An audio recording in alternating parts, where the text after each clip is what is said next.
Bonjour à tous et bienvenue sur Banane Pourpre. On se retrouve aujourd'hui pour parler d'un nouveau sujet, la pollution d'Internet. Donc la pollution d'Internet, c'est une pollution sans pot d'échappement qui est invisible et inodore. Chaque email et chaque recherche que vous effectuez ou chaque vidéo que vous visionnez consomme de l'énergie et donc génère de la pollution.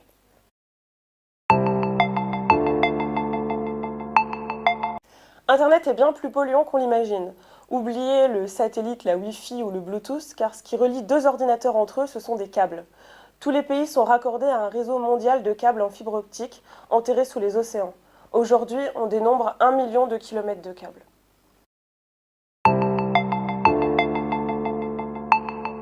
Lorsque vous envoyez un email, la personne reçoit simplement votre message en quelques secondes. Le schéma, il est assez simple. Le mail quitte votre box vers les centres de raccordement locaux puis nationaux. Puis, il traverse l'océan. Le mail, il est alors traité, enregistré, stocké par des serveurs comme Gmail ou Hotmail. Le message, ensuite, il repart en direction de l'hébergeur du destinataire grâce à une série d'aiguillages. Le mail a voyagé à la vitesse de la lumière. Tout cet ensemble d'installations géantes est à lui seul responsable de 28% des émissions de gaz à effet de serre générées par Internet.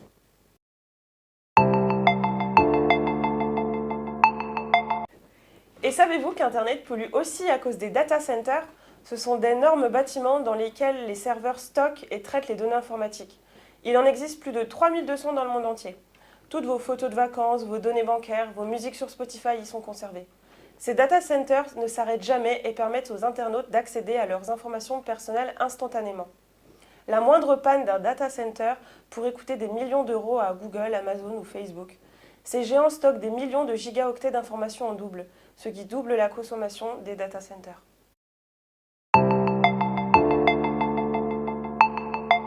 Stocker, lire et envoyer un email émet 4 grammes d'équivalent carbone et jusqu'à 25 grammes avec une pièce jointe, sachant que nous envoyons 300 milliards de mails par jour. Un utilisateur de Facebook produit 269 grammes de CO2 par an et nous sommes 1,7 milliard d'utilisateurs. Mais alors, comment les internautes produisent-ils du CO2 ? Tout simplement car Facebook ou Google et tous les autres géants stockent nos données dans le cloud. Parmi les sources d'énergie électrique utilisées par les sites internet, il y a le charbon ou le nucléaire, qui restent les plus sales pour la planète, et encore beaucoup de groupes y ont recours.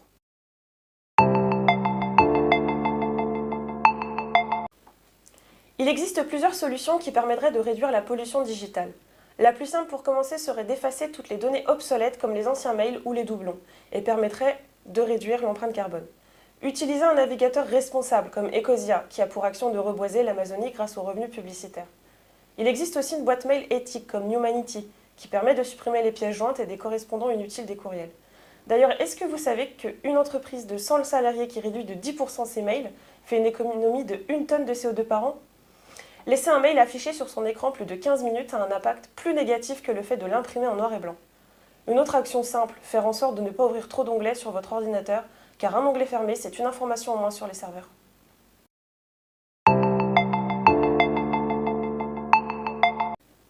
Les grands groupes comme Google et Facebook s'investissent activement pour réduire cette pollution et montrent l'exemple en installant des éoliennes et des panneaux solaires aux abords de leur infrastructure.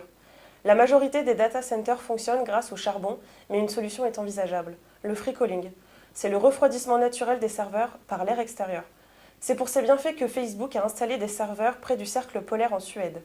De nombreux regards se tournent vers l'Islande, qui aurait la capacité d'accueillir les data centers du monde entier grâce à son air froid, mais aussi à sa géothermie énergie renouvelable. Merci beaucoup pour votre écoute. Par ces quelques minutes, j'espère que vous réfléchirez à faire un geste pour l'environnement en supprimant par exemple vos mails. Et inutile de vous dire que toutes ces informations, je les ai eues sur Internet et que vous comme moi, on pollue. À bientôt sur Banane Pourpre.